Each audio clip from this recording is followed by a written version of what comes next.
بسم اللہ الرحمن الرحیم۔ حضرت عمر فاروق رضی اللہ تعالیٰ عنہ کے عہد خلافت میں جب مسلمانوں کی فتوحات کا سیلاب شام میں داخل ہوا تو رومیوں میں مسلمان دشمنی کا جنون اس حد تک پہنچ گیا کہ وہ جنگی قیدیوں کو بھی نہایت بے دردی سے شہید کر ڈالتے تھے۔ عرب مؤرخین نے لکھا ہے کہ رومیوں نے تانبے کی ایک بہت بڑی گائے بنا رکھی تھی، اس کے پیٹ میں روغن زیتون ڈال کر نیچے آگ جلائے رہتے تھے۔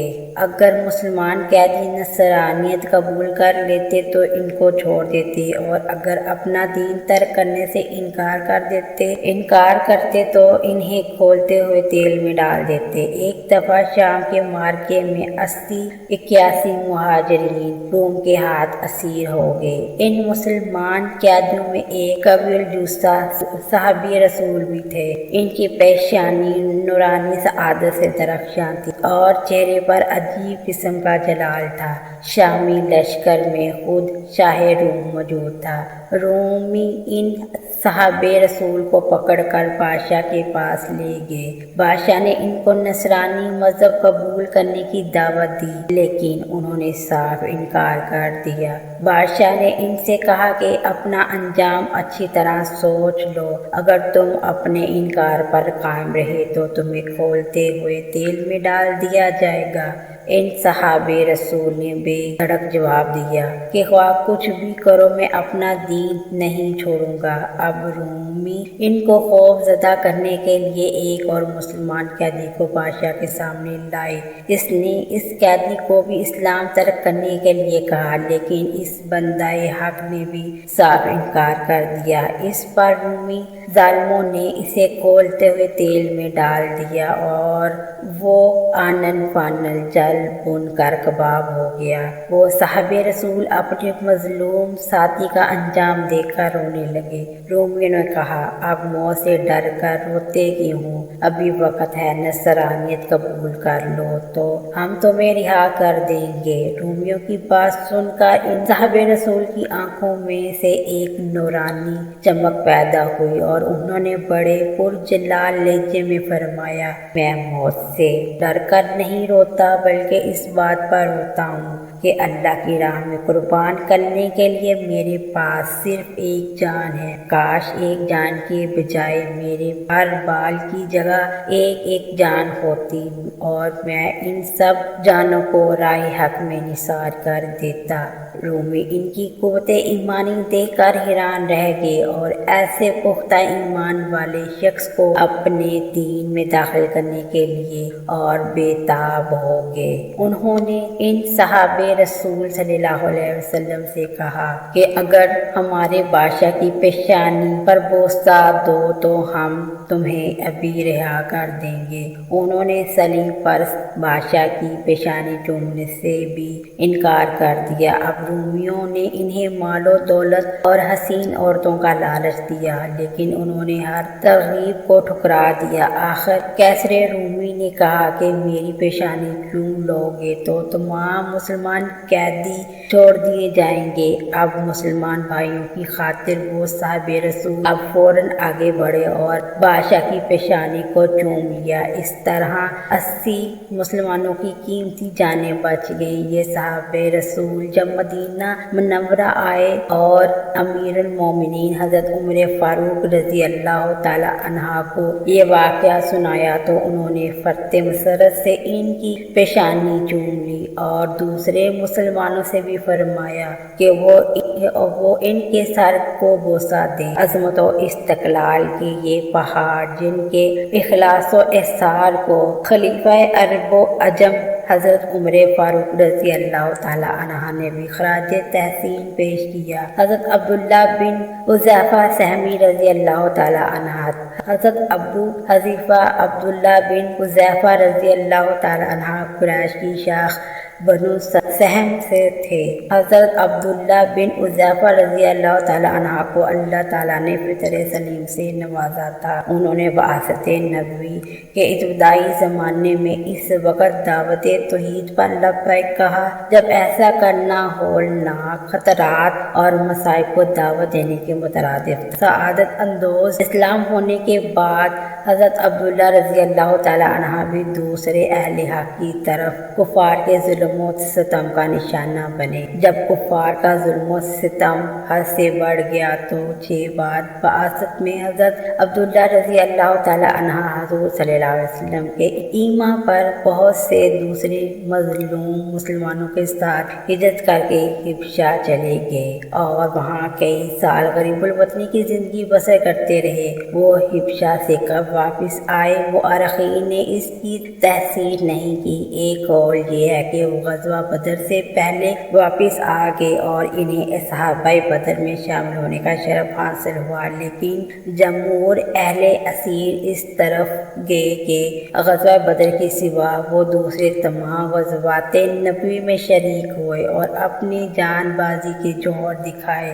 صلح حدیبیہ 6 ہجری کے بعد حضور صلی اللہ علیہ وسلم نے جب ہمسایہ ممالک حکمرانوں کے نام دعوت اسلام کے خطوط بھیجے تو ان میں سے ایک خط شاہ ایران کے نام بھی لکھا تھا۔ صحیح بخاری میں ہے کہ حضور صلی اللہ علیہ وسلم نے یہ خط حضرت عبداللہ بن حذیفہ رضی اللہ تعالیٰ عنہ کے سپرد کر کے انہیں حکم دیا تھا کہ وہ اسے بحرین کے گورنر کی واسطے سے قیصریہ تک پہنچا دیں۔ حضرت عبداللہ بن حذیفہ رضی اللہ تعالیٰ عنہ نے نہایت حسن و خوبی سے حضور صلی اللہ علیہ وسلم کے ارشاد کی تکمیل کی اور مکتوبات نبی کو بحفاظت تمام حاکم بحرین تک پہنچا دیا۔ اہل اسیر نے یہ واضح نہیں کیا کہ حاکم بحرین نے یہ خط دیکھ کر حضرت عبداللہ رضی اللہ تعالیٰ عنہ کو مدین بھیجا یا اپنے کسی آدمی کے ہاتھ اسے پایا تخت روانہ کیا۔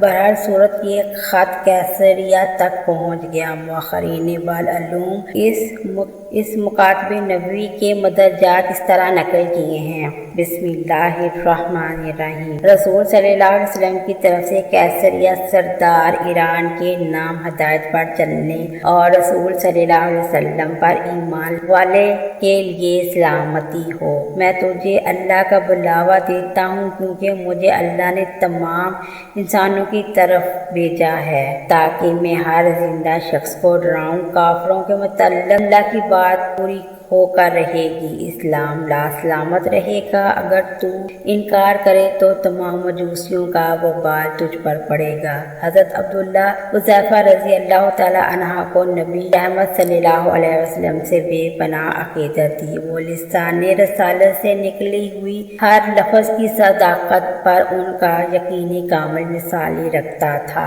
سیان میں حضرت انس بن مالک رضی اللہ تعالیٰ عنہ سے روایت ہے کہ ایک دن آفتاب ڈھلنے کے بعد رسول صلی اللہ علیہ وسلم باہر تشریف لائے اور صحابہ کو ظہر کی نماز پڑھائی۔ جب اسلام پھیر چکے تو ممبر پر کھڑے ہوئے اور قیامت کا ذکر فرمایا۔ اس ضامن میں یہ بھی ذکر کیا کہ قیامت سے پہلے بڑے بڑے واقعات رونما ہوں گے۔ اس کے بعد حالت جلال میں فرمایا جسے جو پوچھنا ہے پوچھ لے۔ اللہ کی قسم جب تک میں اس جگہ کھڑا ہوں تم مجھے سے جو دریافت کرو گے میں تم کو بتا دوں گا۔ یہ سن کر لوگ بہت روئے۔ ادھر آپ صلی اللہ علیہ وسلم بار بار فرماتے تھے کہ پوچھو پوچھو۔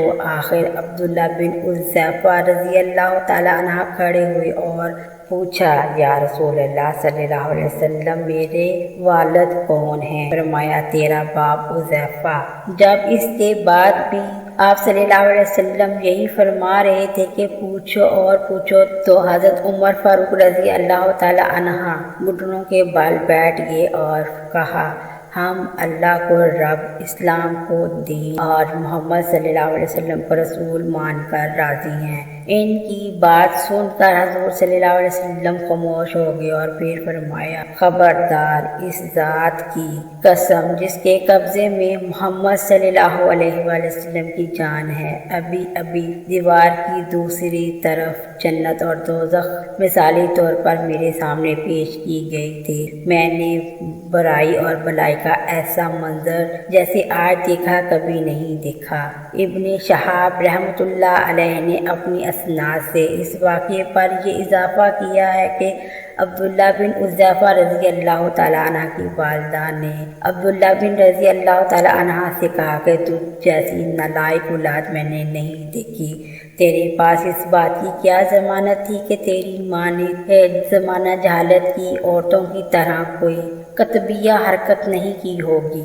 اگر کہیں ایسا ہوتا تو آج تو نے سب لوگوں کے سامنے اپنی ماں کو رسوا کر دیا ہوتا۔ حضرت عبداللہ بن حذیفہ رضی اللہ تعالیٰ عنہ نے کہا، اللہ کی قسم، اگر آپ صلی اللہ علیہ وسلم مجھے کسی حبشی غلام کی بھی اولاد قرار دیتے تو میں اپنے آپ کو اسی کی اولاد سمجھ لیتا۔ بعض شاعرین حدیث نے لکھا ہے کہ اس واقعے کا پس منظر یہ تھا کہ حضور صلی اللہ علیہ وسلم نے لوگوں کو غیر متعلقہ سوال پوچھنے کی ممانعت فرمائی تھی۔ اس پر بھی بعض تعابے سوالات سے باز نہ آئے تو آپ صلی اللہ علیہ وسلم کو جلال آ گیا، اور اسی حالت جلال میں آپ صلی اللہ علیہ وسلم نے ممبر پر کھڑے ہو کر اعلان فرما دیا، اب جسے جو پوچھنا ہو وہ پوچھ ہی لیں۔ حضرت عبداللہ بن حذیفہ رضی اللہ تعالیٰ عنہ نے اپنے باپ کے بارے میں جو سوال کیا تھا، اس کی وجہ یہ تھی کہ بعض لوگ ان کے نسب میں تہمت لگاتے تھے۔ صحیح بخاری میں روایت ہے کہ ایک دفعہ رسول اکرم صلی اللہ علیہ وسلم حضرت عبداللہ بن حذیفہ رضی اللہ تعالیٰ عنہ کو کسی سریہ میں امیر بنا کر بھیجا اور ان کے ماتحت مہاجرین کو حکم دیا کہ کسی بات پہ ان کی حکم عدولی نہ کرنا۔ حضرت عبداللہ رضی اللہ تعالیٰ عنہ کسی بات پر اپنے ساتھیوں سے ناراض ہو گئے اور انہیں لکڑیاں جمع کر کے آگ جلانے کا حکم دیا۔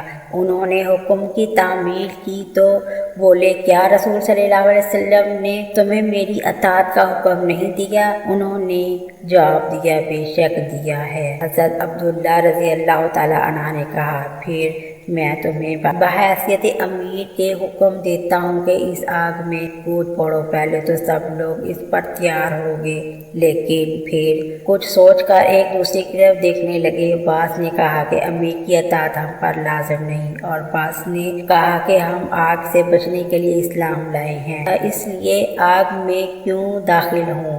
اسی اثناء میں آگ بجھ گئی۔ حضرت عبداللہ رضی اللہ تعالیٰ عنہ کا غصہ بھی جاتا رہا۔ جب یہ لوگ حضور صلی اللہ علیہ وسلم کی خدمت میں واپس مدینہ منورہ آئے اور اس واقعے کا ذکر کیا تو رسول صلی اللہ علیہ وسلم نے فرمایا، اگر تم اس آگ میں داخل ہو جاتے تو پھر کبھی نہ نکلتے۔ امیر کی اطاعت تو اچھی بات میں ہوتی ہے جس کی اللہ نے اجازت دی ہے۔ اس واقعے کے بارے میں بعض ارباب سعید نے یہ خیال ظاہر کیا ہے کہ حضرت عبداللہ رضی اللہ تعالیٰ عنہ نے اپنے ساتھیوں سے مذاق کیا تھا، یعنی مزاحن کے طور پر انہیں آگ میں کودنے کا حکم دیا تھا۔ اس ضامن میں بیان کیا جاتا ہے کہ حضرت عبداللہ رضی اللہ تعالیٰ عنہ بڑے زندہ دل آدمی تھے اور اکثر ہنستے ہنسانے کی باتیں کرتے رہتے تھے۔ ابن عکاصر رحمۃ اللہ علیہ نے ہزاری رحمۃ اللہ علیہ سے روایت کی ہے کہ ایک دفعہ بعض صحابہ کرام رضی اللہ تعالیٰ عنہ نے حضور صلی اللہ علیہ وسلم سے شکایت کی کہ عبداللہ بن حذیفہ رضی اللہ تعالیٰ عنہ مزاحیہ باتیں کرتے ہیں۔ آپ صلی اللہ علیہ وسلم نے فرمایا، اسے چھوڑ دو، ان کا اندرون اللہ اور اللہ کے رسول صلی اللہ علیہ وسلم کو دوست رکھتا ہے۔ حضور صلی اللہ علیہ وسلم کے وصال کے بعد حضرت ابو بکر صدیق رضی اللہ تعالیٰ عنہ کے عہد خلافت میں ایران اور شام سے لڑائی کا آغاز ہوا تو حضرت عبداللہ بن حذیفہ رضی اللہ تعالیٰ عنہ بھی شام کے جانے والے لشکر مجاہدین میں شامل ہو گئے اور عہد صدیقی اور عہد فاروقی میں رومیوں کے خلاف کئی معرکوں میں داد شجاعت دی۔ شام کی لڑائیوں کے دوران میں ایک موقع پر انہوں نے جس عزم و ثبات اور جوش ایمانی کا مظاہرہ کیا، اس کا ذکر اوپر آ چکا ہے۔ یہ واقعہ عرب مؤرخین نے تواتر کے ساتھ نقل کیا ہے۔